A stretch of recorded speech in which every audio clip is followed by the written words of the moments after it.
family viewing.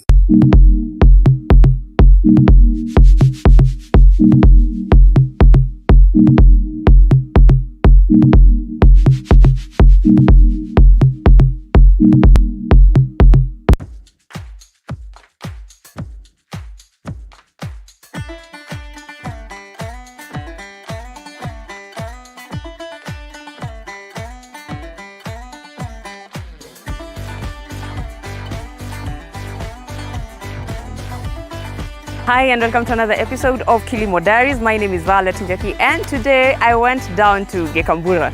Unajua Gekambura ni hapo ukipita Kikuyu unaenda na hapo mbele kidogo watu wa Musage Town na hizo sides. Yes, so I went all the way there to learn all about poultry. These are people who deal with, or rather my guest today is a person who deals with poultry. I don't know if na deal na broiler pekee na layer na ama kienyeji, but atatuambia. So I'm going to let him introduce himself so that we can go from there and learn all about birds. Karibu sana. Asante sana. Please introduce yourself alafu tuendelee. Good. My name is Alex. Alex Thiru. I'm a poultry farmer, and it's something I'm well passionate about. Yes, and it's a good thing. Yeah. And we are into business and as well into passions part of it. Yes. So yes, it's a good thing. Karibuni sana. Asanti. Yes, we are located at Gekambura. Yes, we carry out broiler farming specifically. Hatujajichanganisha na for maybe various reasons, but we want to specify majorly on broiler farming. The reason I want to use us, because it's a partnership. Yes, it's a family business, and we carry on it as it is. Yes. Okay, so now getting into the technicalities of poultry. Yes. Ukiamua now, when Alex, you decided, you know what, I'm going to have broilers in my property. I'm going to raise broilers. What are the first things that you knew that I need to accomplish these steps first before niamue kuleta hizi kuku hapa? One of them is knowledge, because I think broiler farming, as any other industry or as any other business, you must have to have adequate information. You need to know where to start, how to carry on the activity, and how it will end, because it's a very dynamical thing, and it will involve a lot of information and a lot of research. So the first thing maybe I did, a farmer should do is to have adequate information. Because you see, you are getting something from a day-old chick. Something that is very delicate. It's like giving you a baby, a one-day baby. How do you handle that? You know, you have to know the right temperature for that bird. You need to know the adequate equipments and the habitable place for that thing. So the first and foremost is information. Then once you get to the information, once you understand how it operates, then you now get to the resource part of it. It's very, it requires a lot of resources, capital, you know, the equipments, and the structure as well, and the land as well. So once you mobilize the resources, then I think you are able to carry on with that. And interest as well, because it's very engaging. You will have to be there, you will have to learn how the birds are operating day in, day out. So you'll have to be friends with them. You have to be them. Befriend the chicken. You have to get to the ground and understand how they operate, so that you're able to understand even the challenges. You know, they'll not talk. You have to learn from their behaviors, from their attitudes, and from how they react to situations. Now before you learn all about befriending the chicken, when you're creating, umefanya your research, now for you as Alex, venye uliamua unazileta hapa, how did you go around in creating the coop? First and foremost is the design. The design will really affect how these birds will live. Because you see, by nature, the sun will rise from the east to the west. So you see, in the morning, there'll be direct sunlight, and when I talk about the design, there'll be a lot of ventilation for the birds. So when the sun is rising from the east, there'll be direct sunlight, and when it sets to the west, then there's another, and it really affects the birds. So the first and foremost, you have to ensure that the coop is not facing the east-west direction. It should be the north-south direction. So that you're able to avoid the direct sunlight, and plus you're able to allow ventilation to get into the coop. Because it affects even the growth of these birds. Something about the birds. You see the rate at which they grow. it's not proportional with the internal organs, meaning the external part of it. Yes. So if you don't give them good ventilation, you'll affect the internal organs, say the lungs, the kidneys. So if you overwork them, and one of the challenges that farmers face is heart attack of the birds. Heart attack? Yeah, heart attack. Heart attack, it happens. Unaona kwa kuku unapata imeruka imeanguka because they don't have enough ventilation. So you have to ensure that the coop is north-south direction, so that you allow them to breathe easily and to have a continuous flow of circulation of air. Kuna wengine naona kwa coop zao zingine ziko raised but others are flat on the ground. Is there much difference ya kuweka coop ikiwa raised na ingine ikiwa tu kwa ground? What height? Maybe around here, then now wanatuwekea stairs za kupanda. Well, it depends. Okay, it will depend why they are doing that. But you see, one thing you have to ensure when doing that is enough circulation of air. So if you're doing that without affecting the circulation of air, I think it's, the other thing maybe they could be doing that is because of space. We are limited to space. Yes. So they are maybe trying to maximize the space that they have. And you see, for the layers and for the kienyeji's, we'll have no problem being raised, so long as you give them adequate space. But for the broilers, they require a good space. So raising them for the broilers will not work. The other reason they will not work is because this thing, it's the nature of the bird to try to jump up. Kuruka kila mahali. So ikiruka, you see when tumesema about heart attack, it's increasing the rate of heart attack. And others, there are people, I don't know how scientific that is, will say that when the bird is physically engaged, it will lose weight.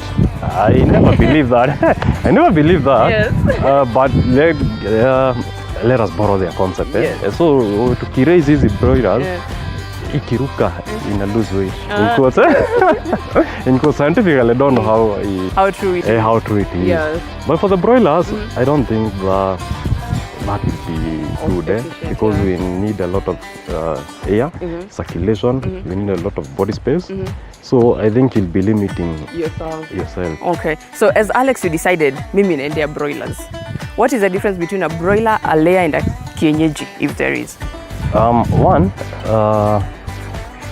broiler will grow very fast, and that is why people are samanga si kuku original. That is why I think the names came kienyeji and the broiler, because a good farmer, you are supposed to have them from day one.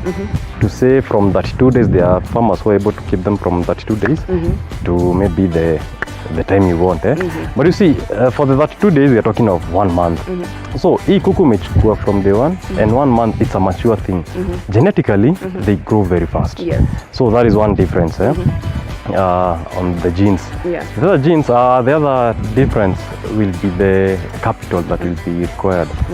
Say you are having 100 birds for the broilers and 100 birds for the kienyeji.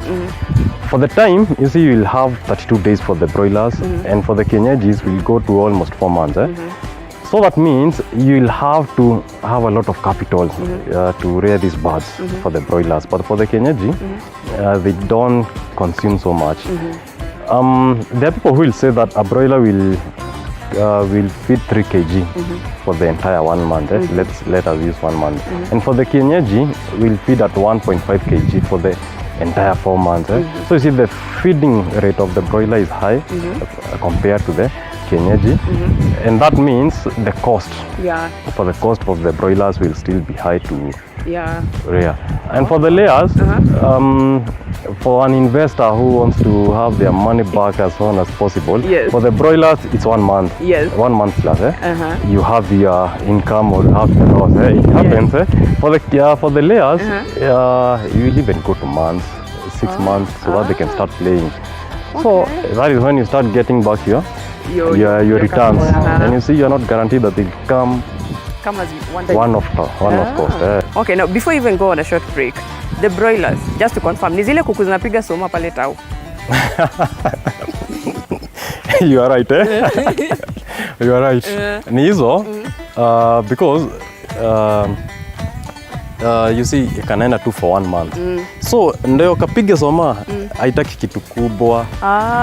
So ni yako ka broiler ndo kana.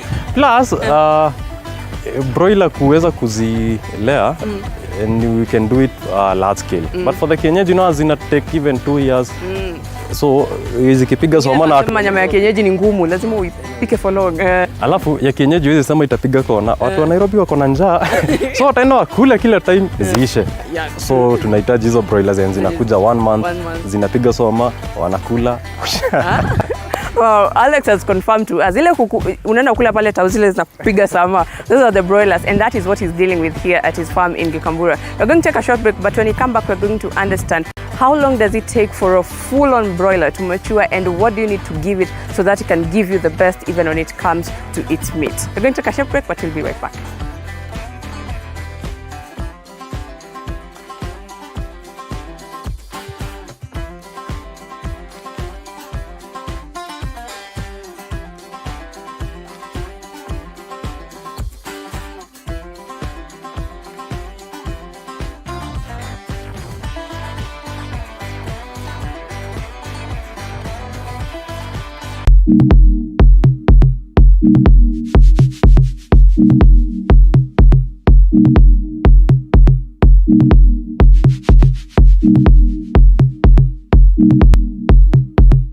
You are watching TV47, the home of untold stories.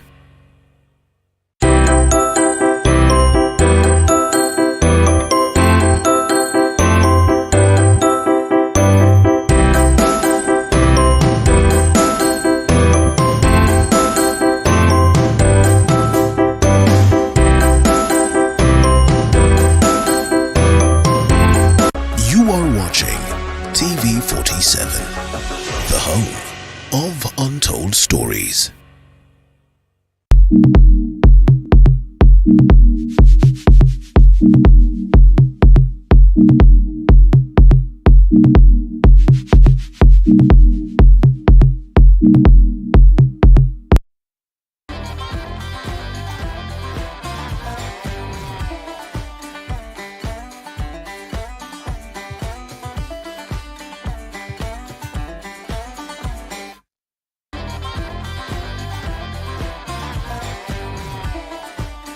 Welcome back to KILIMO Diaries. For those who missed the first part, my name is Violet Njoki, still in Gikambura with Alex, learning all about broilers. Ametuambia something that is very unique. Apparently, ukitengeneza your coup, remember, do not face it on the east, west. North, south is the most viable because jua ikichoma hizo kuku, oh my friend. Anyway, so Alex. Like disaster. Disaster, violence. So when it comes to the broilers, you've told us it's taking 1 month. But what are we feeding it in that 1 month ndio ikue iko healthy yenye hata 1 month ukiamua cha tukachinje tupelekee watu pale tao, still something they can eat? Good question, eh? Because there is one thing that people maybe don't understand, eh? There are people wanasema hizi ni zile za kudungwa. I was to ask you that. What wanasema hizi ni zile za sindano? That's hiyo ni kitu haiko. For the many years I've been in experience, sijaiona kuku ikidungwa. And ni kitu haiko. Maybe there are people who do it. I don't know how and what they use. Yes. So, hii broiler, one, its gene imetengenezwa venye itaweza ku grow so fast. So long as you feed it with the right amount of food, eh? So ni hata ukiangalia hiyo food yake, I can tell you the components. Kuna maize is the biggest component of nini. Then kuna vitu kama soya, you know, because wanataka watengeneze ile kitu yenye itakuwa well nutritious, iko kuitaweza ku grow ikiwa na balanced diet. Yes. You know, it's just like mtu ukimpatia kitu yenye iko balanced diet, what happens?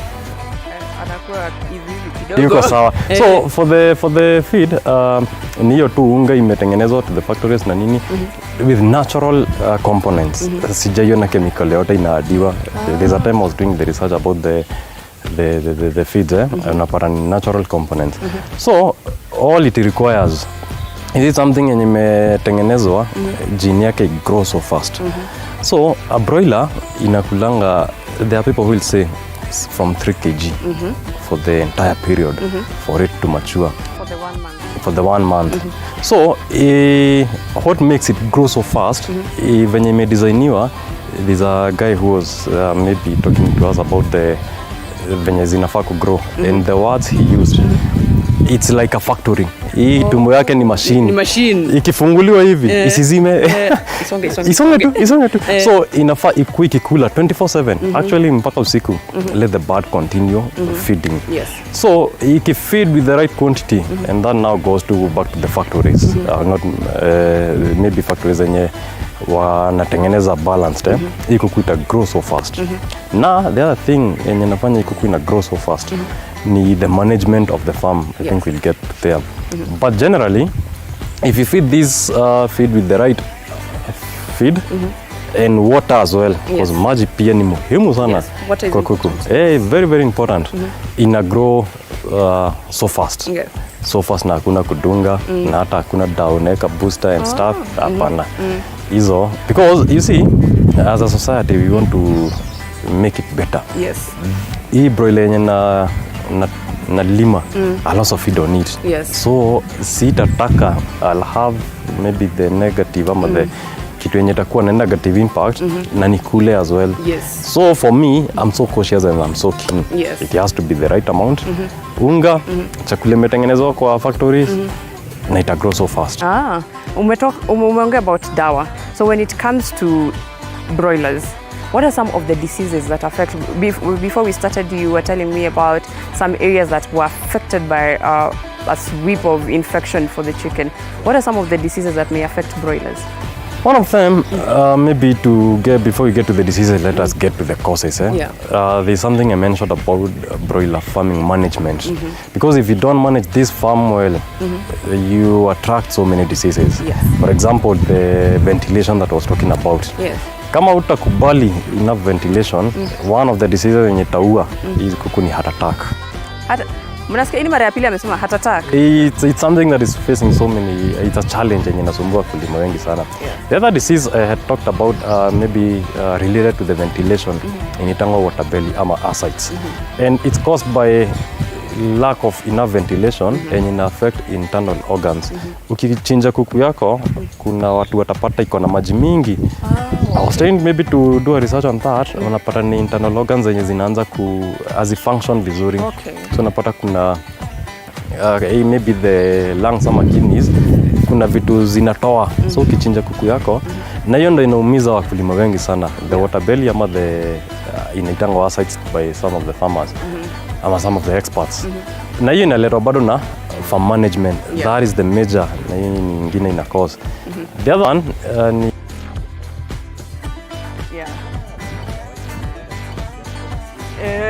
randomly too. But to some inakuanga extreme. Yenyewe unapata kuku imekufa. And you see they are all related to the management of the farm. Most of the diseases. Before tuendelee hiyo ya kusneeze. Na kuna mtu aliniuliza kwa gari tukikuja, kuku iko na homa. Inaweza pata homa? Zinapatanga homa. Mombi, inapatanga homa. Inapatanga homa sana. Because you see it's something that is growing. Na homa it's a virus Kwa maybe I stand to be corrected by the experts. Ni kitu yenye nakuja na dust mingi and stuff. So hata kuku kiweka possession in attract things itapata homa. Itakohoa na ita sneeze which is moja mbili tatu it's acceptable. Lakini sasa kuna zingine you have to even give dawa, unatafuta mpaka dawa because at times inaziuanga so much. There are so many other diseases but what I'll say if you're able to maybe do good farm management you're able to reduce them because the reason I want to insist on farm management hii kuku inataka mahali pamekauka hiyo wood shavings kama wanatumia hizo kama wanatumia if you allow it ikuwe damp you na allow ammonia yenye inafanya dawa maugonjwa mingi zi-affect hii kitu. Okay, so nata venye tumesema hivyo some of the diseases that can affect kuna pia challenges za put poultry. Sasa tuseme kama kwa broilers, what are some of the challenges that you face as a farmers are having to deal with the broilers every day? One of them is maybe the market, the market yenye tuko nayo currently, because you see at times we farmers we are not in control of maybe the economic factors. Yes. Kama sahi unapata hakuna watu wengi sana wakuli broilers. Sasa ina affect market. The major challenge yenye inafanyanga watu hata wasiweke kuku mingi ni market. At times unapata kuna hiyo medhi imetoka, kuku zinadungwa, kuku zinafanywa nini, watu wengi sana wanachofanya nini, and when they stop, and maybe it's something that is not there, because you see they are genuine farmers and maybe there are those who are not genuine. When that information spreads to everyone, to the consumers, it affects the farmers. Because sasa flow ya kuku venye zinakuliwa inaenda chini. So kama uko na kuku yako iko hapo 1 month, and you know a day ikipitisha maturity time, they feed more. Sasa inaanza kukula profit yako. So the market is the thing. The other challenge maybe farmers face ni sasa hizo maugonjwa zenye maybe can be avoidable, some of them by the farm management. Ukiweza kumanage your farm vizuri, you're able to maybe avoid some of the challenges. Hiyo ingine ni kama inefficiency the external factors. What do I mean by that?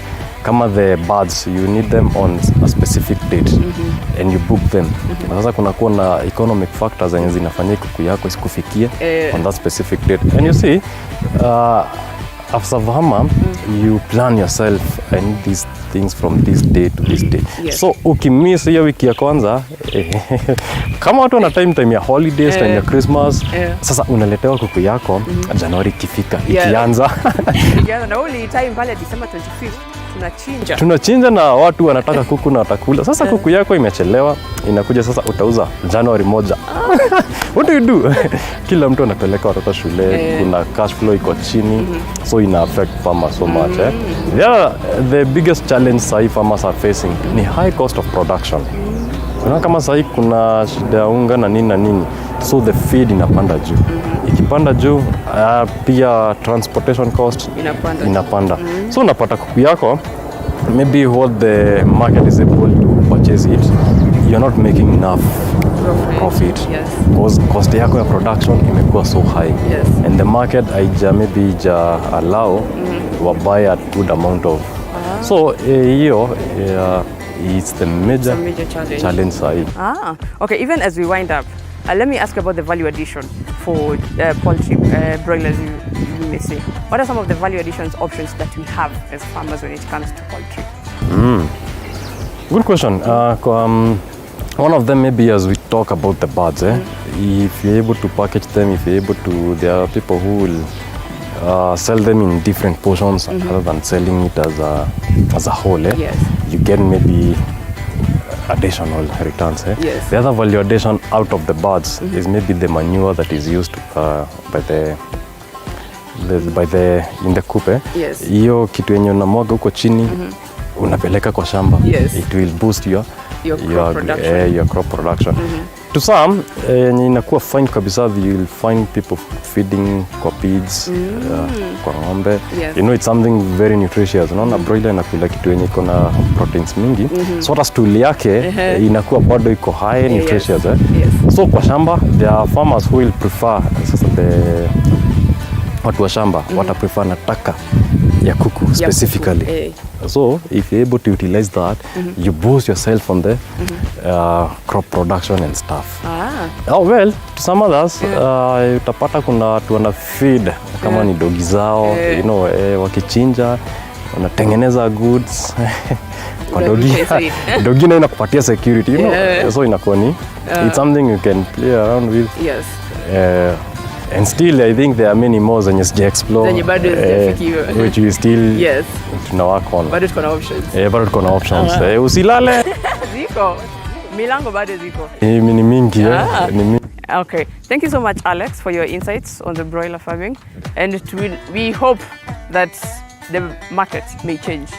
Hizi kuku tunahitaji. Ukienda pale tao ukiona wacha leo niingie. Kakuku. Kakuku. Plus, maybe to say this, it's also